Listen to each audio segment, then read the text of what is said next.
Bratje in sestre v Kristusu, lepo pozdravljeni. Najprej lepo pozdravljam gospoda nadškofa, monsinjorja Stanislava Zoreta, dekanijske duhovnike, bratje in sestre, ki ste prišli od daleč, se pravi romarje, naše sestre, marijine sestre, druge redovnice, narodne noše, godbenike in godbenice, pevke in pevce, ministrante, vse, ki ste prišli z ljubeznijo do nebeške matere k tej pobožnosti, ki je tukaj na Dobrovi že kar nekaj desetletij oziroma stoletij.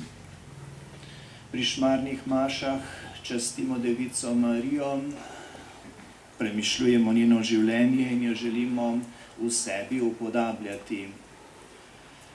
Marija seveda ne želi, da bi vso čast dajali samo njej, ampak nas preusmerja na našega Gospoda Jezusa Kristusa.